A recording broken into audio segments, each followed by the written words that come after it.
Clarkson looking to push this one. 24 points so far in the game with Jordan Clarkson. Bumps in the lane, and now he's got 26.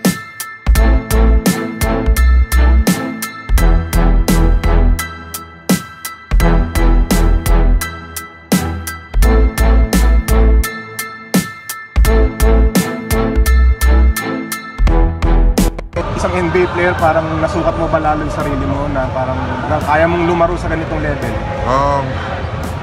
Yan. Ako basta pag nandun ako sa loob, gagawin ko kung ano yung makakaya ko. Hindi naman ako nagipag one-on-one sa ibang player. So,